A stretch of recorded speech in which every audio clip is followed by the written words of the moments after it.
Hi, ladies and gentlemen. Welcome back from lunch. Up next is Betsy Klein.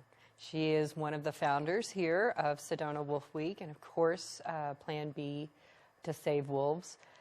She's going to come right here with Mr. Glenn Scarpelli. Right? And should we go in right now? Let's do it.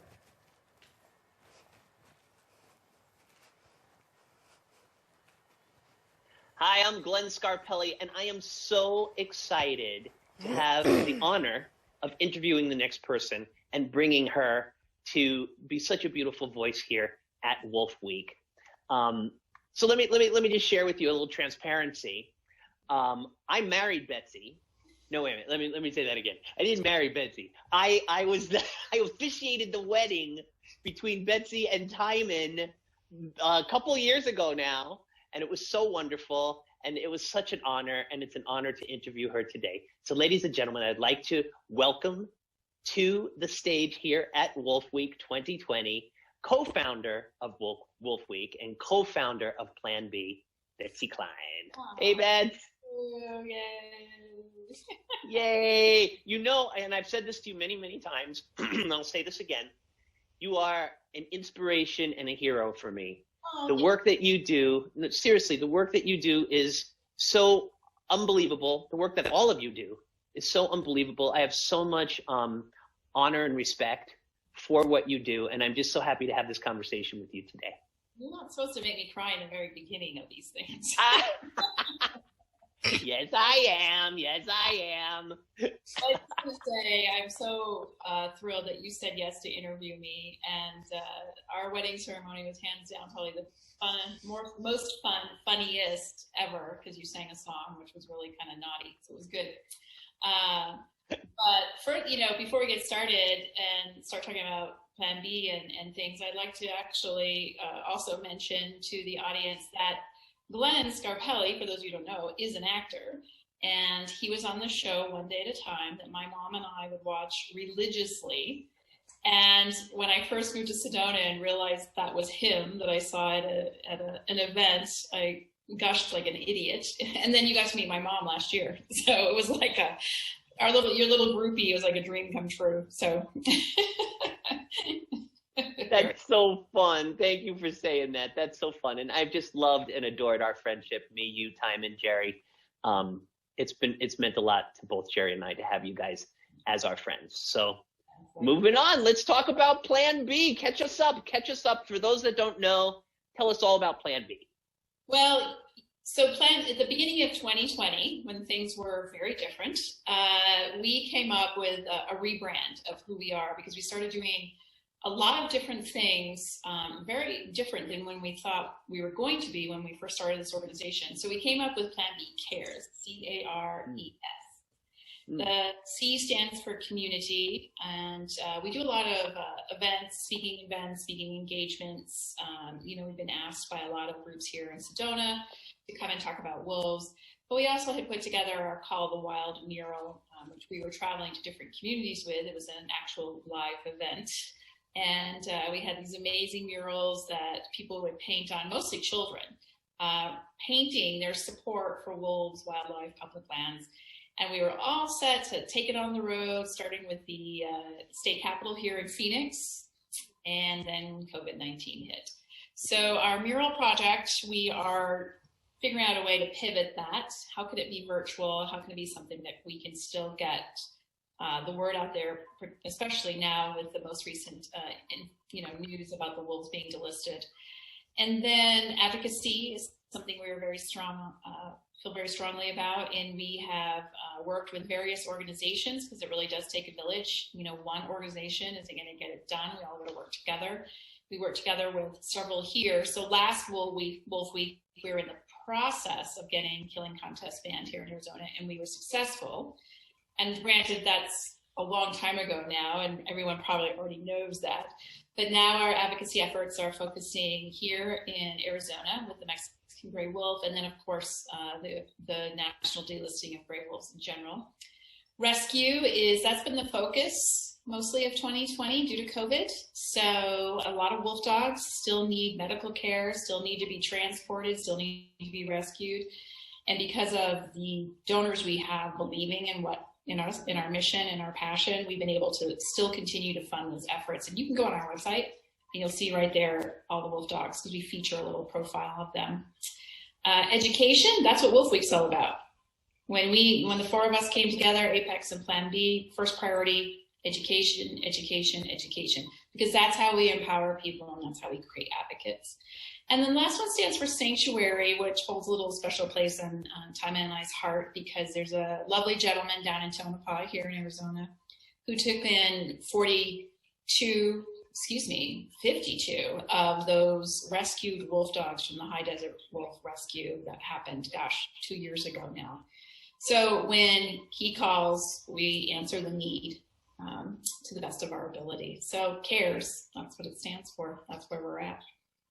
I love it. And you touched a couple of times on the delisting. Please share with us that most important thing that happened last week. Let's catch up and have a conversation about that. Yes, so devastating news for gray wolves, because they're nowhere near recovered as a species. And, I'd like to point out to everyone that the delisting of gray wolves, the proposal to delist gray wolves, has happened many times on both sides of the aisle, starting, I believe, as far back as the Clinton administration. So it was this administration that actually executed on it, but it has by far not been just a Republican or Trump issue. However, what does seem consistent is these agencies do disregard the best available science, and they do disregard what the overwhelming majority of Americans want, and that is for wolves to be protected, for wolves to not be killed, for wolves to be allowed to go back to the regions that they once used to populate and recover as a species. Right now, there's just about 6,000 in the entire lower 48 states. Wow. So what will happen? What will happen is so first of all, organizations are rallying. So on the advocacy side, organizations are rallying, and throughout Wolf Week, because a lot of the presentations were recorded prior to this delisting being announced. So throughout Wolf Week, there'll be live announcements, links, action alerts, blogs, articles, ways you can show your voice for wolves, oppose this delisting. And so we'll be hosting that all week long. On the other side of it is most likely this will go to court, where larger organizations like the Center for Biological Diversity, possibly even like the Humane Society of the United States, they'll actually take this case to court and fight it out to prove that it does not meet the best available science, that wolves are not recovered and they deserve to be protected by the Endangered Species Act. And you mentioned something to me earlier about it might go to the states. What does that mean? So if they are delisted, then states will manage the wolves the way they see fit. And I use the word manage in air quotes because that's one of the points of this whole presentation today is words and how they matter and what do they really mean. And manage, harvest, those are all words that state agencies, game and fish, wildlife commissions use, and it really means kill. That's what they're doing, is they're killing wolves. And if you take a look at Idaho right now, where wolves are not, they're not protected, they pretty much have a hunting trapping season on wolves 11 out of 12 months of the year. I think in some areas even it's year round. And they can get a license to kill up to 22 wolves per person. And they kill them, it doesn't matter. They kill the puppies, they kill the adults, they kill entire packs in any way that they see fit. That's legal and illegal. We all know that's going on. And unfortunately, the recent discoveries have shown that these wolves that are dead, some of them were actually tortured before they were killed. And these findings recently came out of Idaho. Now, Carter Niemeyer lives in Idaho, and he's going to touch a lot more on Idaho specifically. But our concern is, we'll see the decimation of wolves. I mean, I think Idaho is trying to win first place for how many wolves we can kill in a year. I mean, they spend more to kill a wolf in Idaho than they do to fund the education of a child in their school system. Wow. That's how much it is. Yeah. So let me ask you, we've talked about this in the past too, words matter. You mentioned words matter, and that's kind of a theme of what we're going to talk about today. But specifically, the branding of wolves. Okay, like the when I say that, I mean how wolves are perceived in society. You talked about once. You said something that really struck a chord with me, Bets, which was, how did man's best friend become man's worst enemy? Right. Talk a little bit about that with me. Yes, it's actually very ironic, because if you go back, there's a lot of science now, and scientists believe that if you go back something like 30,000 years, wolves and man came together and actually helped each other to survive, and became companions in hunting and such. And then here we are, not just in present day, but for centuries now, wolves have been painted in a very bad light, whether it's, fairy tales and urban legends, and our own government, paid bounties on wolves to kill them all, starting in the early 1900s. So there's this perception in a lot of things that even Disney movies today still paint wolves in the bad light, And so people take that seriously.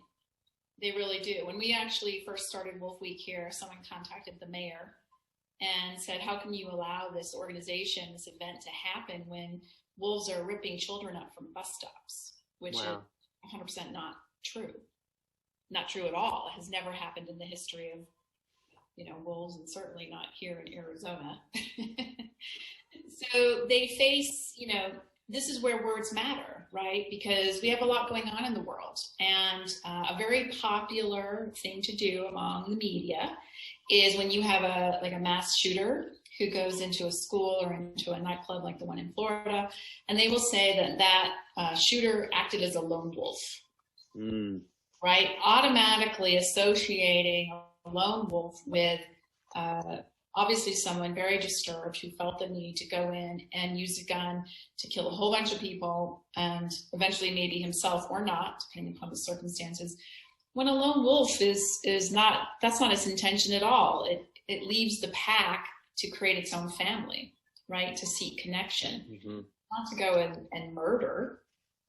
So it's things like that, wolf in sheep's clothing, the wolves at the door. And I'm not the first person to say this, and I really hope I'm not the last, because until we start changing that vernacular, right, it's got to reset in people's minds, this perception. Yes. Yeah. And one of the things we talked about too in the past was, as a gay man, I felt this way about our LGBTQ community, because there's a fabulous film called Celluloid Closet that kind of talks about how gays were represented in media from early on, silent films and, early radio to early television. And we were always the villain.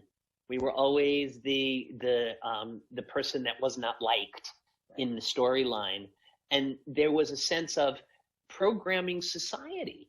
And that's what I'm hearing about the wolves. And I've thought about this very often, even just my own perception of what I heard from my early nursery rhymes about wolves, and how unfair that was, and how I've changed my perception personally and have grown in my friendship with you specifically, because you've made me look at this stuff and say, wow, like even I have judgment or even fear in ways that I really should not. So, I think it's an opportunity for all of us to grow. And another thing that you talk about, Bets, that's been really deep for me is to take words at face value. Right. Give us some examples of that, because that is a very interesting conversation. Yeah, absolutely. For those who may not know, and they look at something on paper at face value, they can automatically assume an opinion of it. And a perfect example of that would be organizations that tout themselves as ones that support wolves and wildlife, but they really don't. So there's a very, I'm sure everyone's heard of Wildlife Services. It's a department under our own federal government, part of the USDA, and they kill thousands and thousands of animals and literally millions of birds every single year on behalf mostly of the livestock industry, big ag, and it's really sad, because it's very common knowledge that, first of all, predators, yes, there are livestock depredations, but nowhere near the numbers to warrant this mass murder of these animals that play a very important role in our ecosystem. And we actually did a Freedom of Information request here in Arizona, and discovered that our very own Phoenix Zoo contracts directly with Wildlife Services to kill animals and birds around the property. So it's a bit ironic that they would do something like that.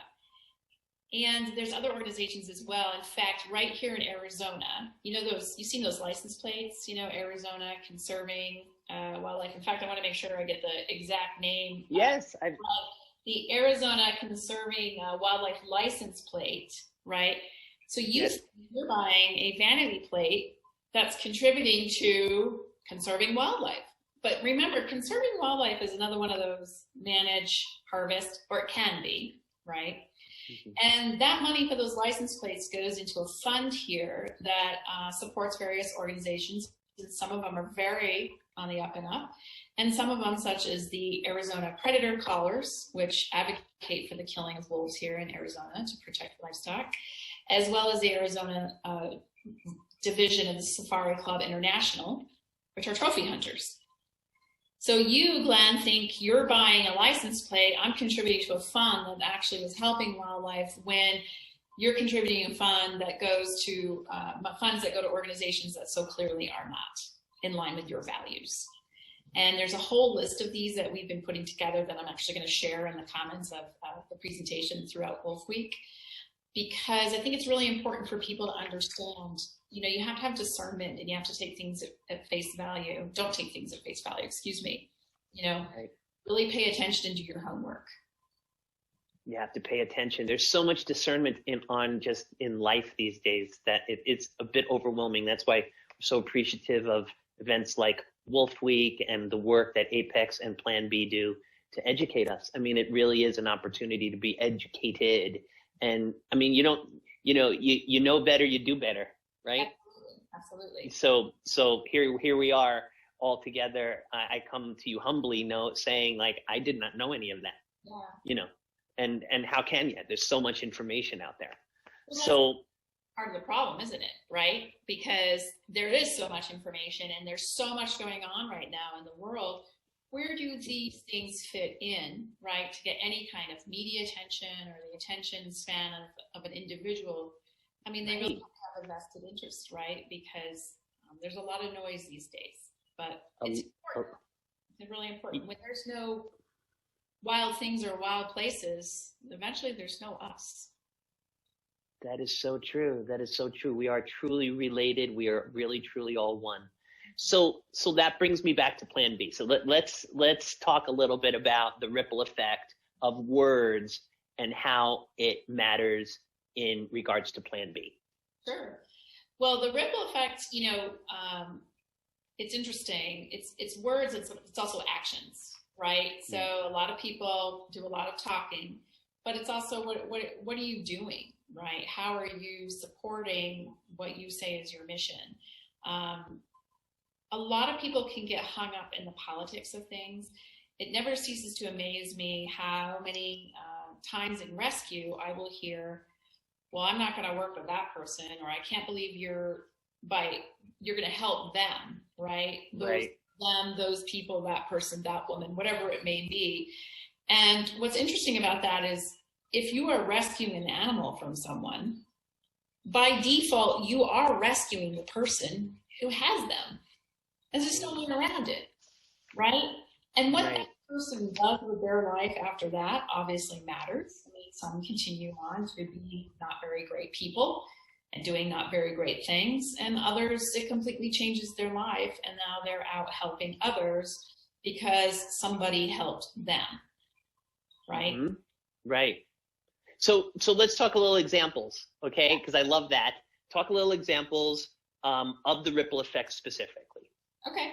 So, the High Desert Wolf Rescue, we are 2 years out now from when that started, but there probably isn't a week, if not a day or two at the most, where we're still working with something from that rescue. So 2 years later, right?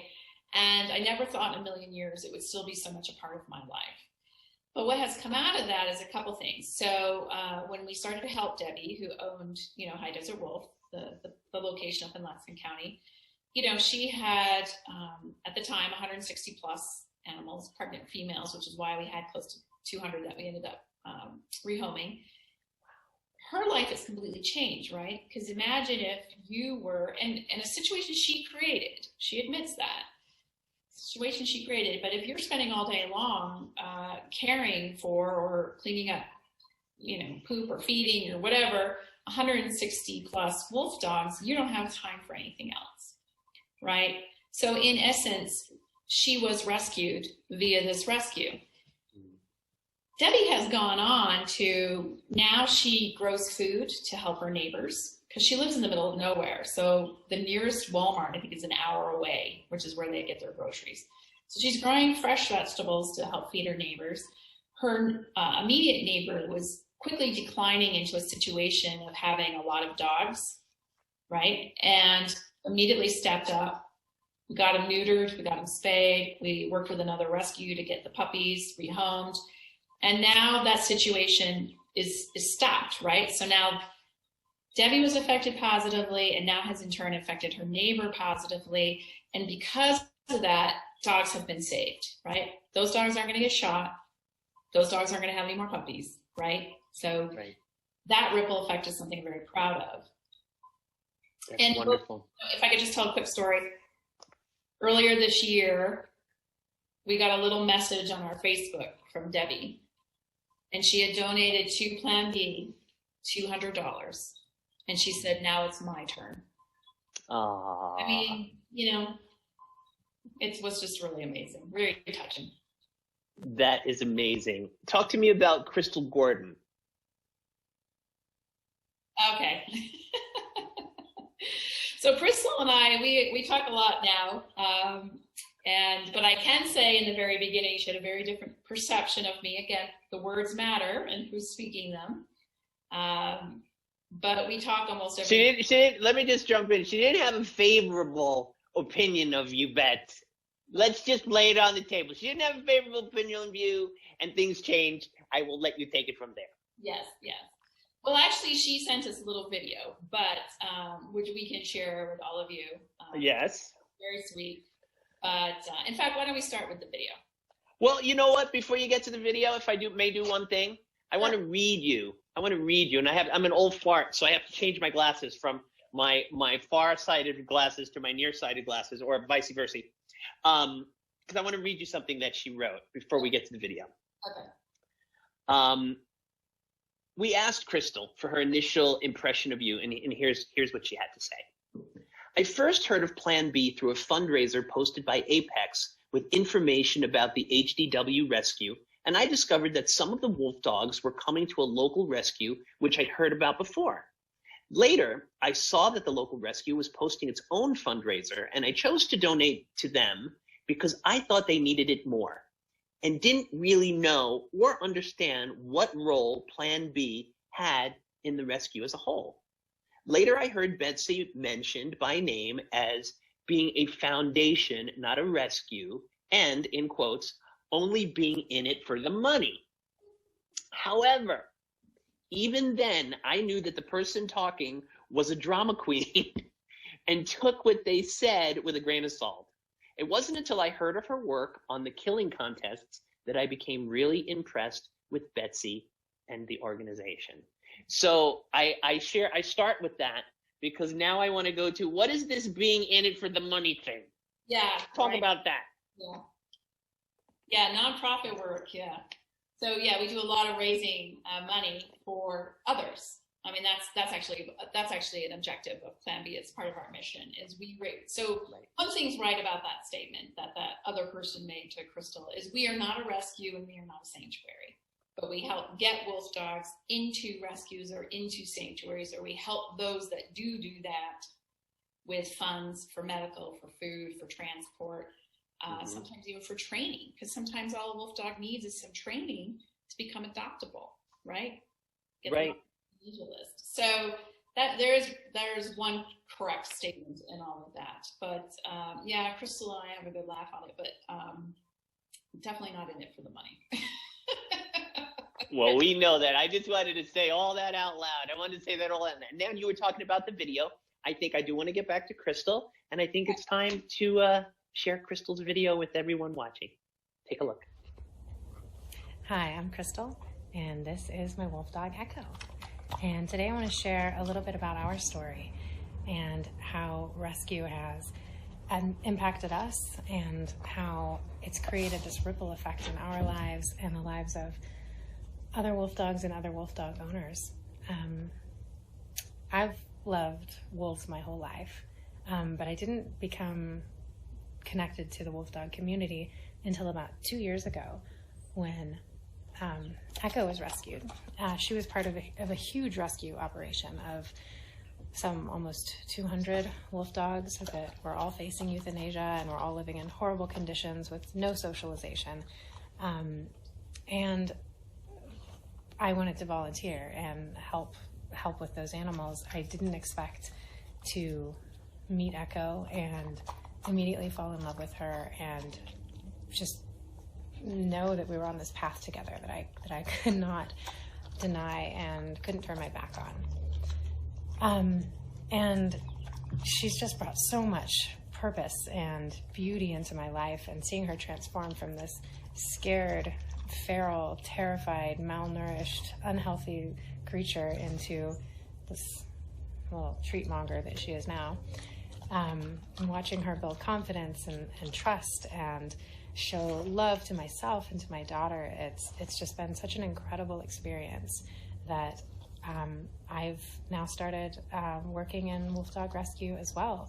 I'm fostering wolf dogs that are facing euthanasia and that need a little bit of time or need some training and socialization before they can move on to their next home. And as I reflect on this, I think more and more about the ripple effect that rescue has. These wolf dogs, Echo and the other high desert wolf dogs, they were going to die. And if it was the incredible dedication and giving of self that many rescue organizations, but specifically Apex Protection Project and Plan B to Save Wolves, poured into this rescue at great emotional and financial cost to themselves, that brought her into my life and that transformed me, and that was the first ripple.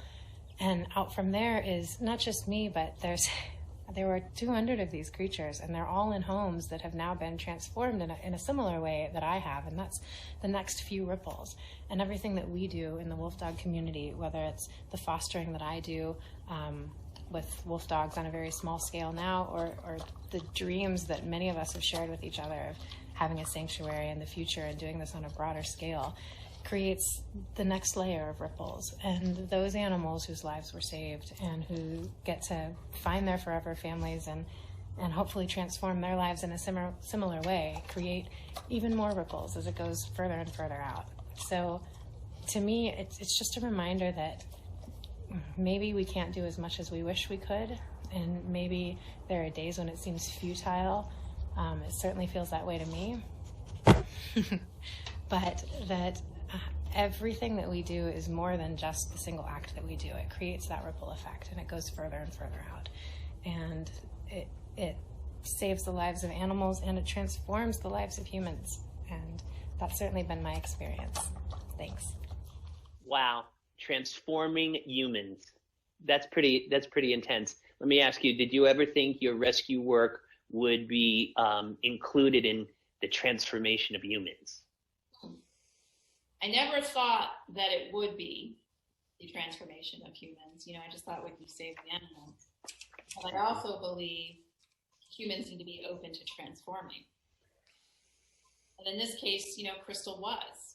She was told one thing, but held that up to the light and said, this doesn't make a lot of sense to me because I'm seeing actions over here, I'm seeing words, hearing words over here. What this person is doing, is more in alignment with what I know is to be reality, what I believe to be is reality. And then she reached out to me, and we've been corresponding, and we correspond quite often. And she's actually come over and met Chaos in Theory, and I've gone over there and met her wolf dog Echo, who came from HDW. And what Crystal is doing now is amazing. So she has decided she's going to give back. The ripple effect on her from all this is I'm now going to rescue wolf dogs. So she fosters them one at a time, wow, which is amazing. That's how the battles are won, or the marathons won, right? One at a time. And she fosters wolf dogs now one at a time. Now imagine that the life of that wolf dog and the second chance it got, and the family it goes to, and so on and so on and so on and so on. So HTW, was epic for many reasons, not all positive. But look what has happened because of it 2 years later, right? And that's what I mean. It's still part of my life, weekly and daily, because I get to hear and I get to see a direct result from all that effort, from all that, pain, Yeah. So like basically through heartache, there's a very positive ripple effect. Right. And it's amazing to see. The transformations are amazing to see. Yeah. Yes, they are. Okay. So I want to also talk about a little bit how people on the same side of an issue, doing the same sort of work, let's say, don't necessarily always see eye to eye. Talk a little bit about that with me. Yeah, I think it's okay for people not to see eye to eye, but what's not okay is how that difference is delivered, and or if it's completely not true. Speaking of myths and urban legends, there's quite a few in the rescue community as well, and it's a little sad for some really amazing people, who have the capacity or the means or the passion to really do some good, to be cross purposes with others. There's kind of a joke in the rescue community that we eat our own.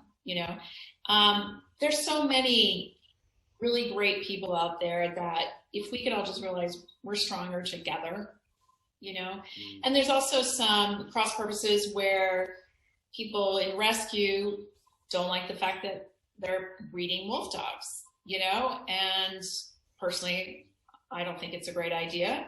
There are very few qualified wolf dog owners out there. I'm friends with some of them, and I tell them, there are not a lot of people like you. You're a great wolf dog companion owner. I mean, I don't like to use that word but you're a great wolf dog, you take caretaker, but you are the exception to the rule, So there's a lot of that going on in the rescue community too. So until we all can come together and understand that stronger together is better to actually save these animals, there's going to be some that, fall through the cracks, that don't make it. But then there are rescues that are not rescues. And again, stop taking things at face value, peel back the layer, have some discernment. I think one of the biggest lessons I've ever learned is even if someone comes highly recommended, right, do your research. You can go on to GuideStar and look up Plan B. We're all there, for everyone to see. And I think it's just really important to have discernment, because the last thing you want to do is have the animals you rescue end up in the wrong place. Yeah. So in line with that, I want to talk a little bit about specifically Wolf Week. You're in your 5th year. Yes. What started as a novel idea, turned out to be a real powerhouse in advocacy and education. Yeah. So share with us a little bit about the ripple effect of that, and then I want to go to another video. Sure. So Wolf Week is people like-minded come together. They love wolves. They love wildlife. We're expanding it to include other carnivores because people are understanding the role that bears and mountain lions and wolves and coyotes play in a balanced ecosystem. And some who've never been may think, oh my gosh, kumbaya, let's all get together and, love on wolves. But we've discovered direct action has resulted in successes for wolves and wildlife because of a role Sedona Wolf Week played in those efforts. I don't know if we want to show the video before I dive into specifics. I think we do. Because I know part of, what you and Steve and Paula and Timon have put together is really a team building community. And you really have, we always call it finding our tribe, right? I think that's so important just on every level right now as our species is evolving. Find your tribe. So you're finding your tribe, and a great example of that is Mr. Matt Francis. So let's take a look at Matt's video. Hi, I'm Matt Francis from Prescott, Arizona. A few years ago, I was attending Sedona Wolf Week. While I was there, I signed up for a few email lists from wildlife conservation and wolf advocacy groups. A few months later, I received an email from one of those groups, I Am Wolf Nation, alerting me to an activity happening here in Arizona, wildlife killing contests. I contacted the director, Betsy Klein, who I had seen at Wolf Week, giving a presentation and understanding that she's one of the organizers of Wolf Week, and asked what could be done. Together, Betsy and I and others attended county supervisor meetings, city council meetings, and within a year, we were able to achieve an Arizona Game and Fish rule banning wildlife killing contests. To me, this speaks to the kind of power through casual connections that can be made at Sedona Wolf Week. That is amazing. That is really amazing. I'm so proud of the team that you're building. And Matt became a big successful part of ending killing contests here in Arizona. Share with us all about that. Yeah, so Matt actually didn't, he's funny because he'll say, I didn't quite believe what your email when you told me what was going on, and reached out. And then he also involved Joe Trudeau from the Center for Biological Diversity. And before you knew it, we had Tina Meredith and Lane Kallstrom on board, and a great little team, Emily Wren and Sandy Barr and Karen Michael. I mean, the list goes on. But there was a core team of us that worked so well together. And, he never even would have known about killing contests if he had not come to Sedona Wolf Week. And the other really amazing story, history making. This was history making, but here, 2020, is in our 2019 Sedona Wolf Week, we had Mark Cook from Wolves of the Rockies and Kim Bean from Wolves of the Rockies, and we had Rick Lamplu, the author and advocate, and we had the 06 Legacy, and they're all based out of Montana, in the surrounding area. They're right there in Montana, and they were like, wow, we should all be working together in Montana instead of, we all have the same purpose, right? We all have the same objective. We all have the same mission, and we should all be working together. And they did, along with some other folks as well. And Matt Francis was one of them, and he actually flew to Montana. And this was an effort that many organizations have been working on for quite some time, but it finally came to fruition where those folks came together stronger than ever and actually got the quota of wolves you can kill in the zones right outside Yellowstone reduced. And that's significant. That's amazing, and I'm not saying Sedona Wolf Week deserves the credit, but what I am saying, because they called me and said this to me, we do credit you and the team, Apex and Plan B, for bringing us into the same room, right? Where it all kind of clicked. And then they went off and worked together to make this happen. So it's just, it's a pretty amazing thing when you hear that, because putting on these events, it's really hard. It's a lot of work, a lot of energy.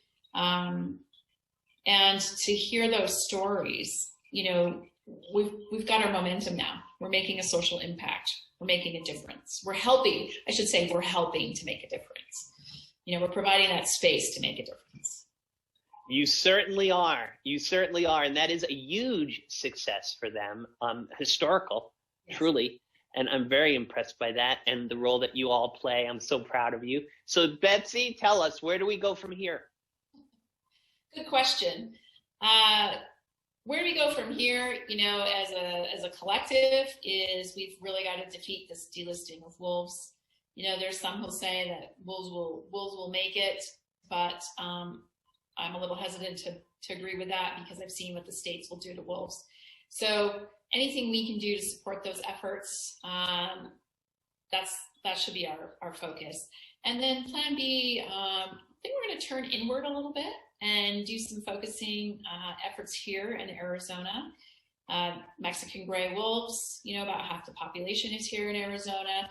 It's managed in part by Arizona Game and Fish Commission, who I would argue may not have the wolves' best interest in mind, just my opinion. And the Livestock Loss Board, we're beginning to do some public information requests on them as well. So this Livestock Loss Board looks to me to be a little bit of a collective of people who are serving their self-interests financially, based on the FOIA and the public records that we've received. So we're going to be taking a look at that. But again, the problem with that is, in the grand scheme of things, right, it's this. But it's important because it potentially is, corruption or, unnecessary killing of wolves, not really providing the non-lethal resources to the ranchers here who need it the most. It all requires more research, but in my opinion, the initial findings, this is disturbing. So hopefully we'll get some people to notice. And then of course we're trying to pivot on the mural. How do we make the mural virtual? And my friend, Matt Francis, who is this amazing smart man, I've put him to the task of how do we make the mural into a virtual advocacy effort. So he's actually turned out to be a really great friend. He even races with Timon now when they go off racing together with their race cars. So. I heard about that. That's so great that you all can find common themes on a lot of levels. Let's put it that way. Yeah. Another wonderful positive ripple effect of Sedona Wolf Week, because he's become an amazing farm. So. That's so wonderful. And I know you're going to take some Q&A from those folks out there live that are going to be giving you some questions. But before we go and do that, share with me a final takeaway. Give me one final thought, one final takeaway. It's our tagline. When we save wolves, we save ourselves. And when we say that, we mean, I'm referring to wolves, but I'm also referring to all wild things and wild places. We're all connected. And I'm not saying that in some kind of Sedona spiritual way. I'm saying we literally are all connected. If we don't have healthy ecosystems and healthy water sources, right? Or even healthy, there's a lot of people who like to hunt deer, right? Our carnivores help keep those deer populations healthy. Our carnivores help keep those elk populations healthy, right? So it's all intertwined, it's all connected. And if we let that go, there will be consequences for humans. And so we just need to keep that in mind with everything going on in the world, economy and taxes and healthcare and elections and, even just everyday life. We do need to still remember we are connected to wild things in wild places. I love it. I think that's a fabulous way to end your message. I can't tell you how honored I am that you asked me to be a part of this, a part of your message in particular, a part of Wolf Week 2020, your 5th year, successful year. And I was just so thrilled to be a part of it. Now, let's go live to take some Q&A questions for Betsy. And for you, maybe. You might have some fans out there chiming in. We'll see.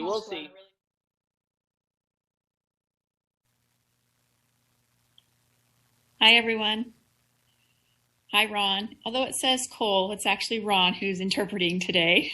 He's a volunteer at Apex Protection Project and a volunteer doing the sign for the hearing impaired, so thank you. My Q&A is a little different because my partner in crime, Glenn, was unable to join us today due to a work commitment. And I have been scrolling through the comments to see if there was any questions, and there didn't seem to be any questions, but rather a lot of comments. And what I would like to say about that is the comments are coming from people I truly admire and quite frankly would not be where I am today if it wasn't for them. And so I thank you, because I've been on this journey a very short time compared to so many others. including my lovely family at Apex who've been doing this for years. And I'm just so inspired by all of you, and I learn every single day from each of you. And it has really enabled Plan B to do what we set out to do, and that was to help everyone else. So I'd like to take this time actually to, again, do what Plan B does and promote a few other things. Some of it is a little self-serving, of course. I am wearing this amazing necklace from Noelle, and she's an incredible supporter of Sedona Wolf Week, and she has made these fine silver jewelry pieces that sell out every year. And my heart's breaking a little bit because being virtual, you're not here seeing them, trying them on, and seeing how amazing they are. And unfortunately, our photos and everything are just not doing them justice. Please take a look at the website and see all the options we have and consider buying some. And we also have some amazing auction items too, which I hope you will bid on as well. Again, heartbreaking just because you're not here to see them. But more importantly, just the overall theme of Wolf Week about compassion, connection, collaboration. You know, a lot of my talk was about, you know, we really need to come together. And I think you've heard that from several presenters throughout just actually today and yesterday. And setting aside our differences is something we've been hearing a lot, but I'd like to think of it in the context of advocacy and rescue.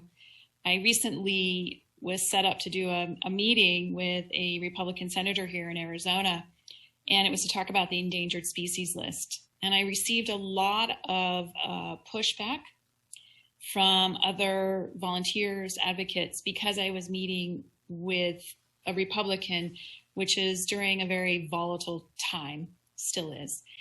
And my approach to that was, you know, animal advocacy is bipartisan or nonpartisan, I guess, however you would like to look at it. When we were working on the killing contest, we talked to people on both sides of the aisle and received support on both sides of the aisle.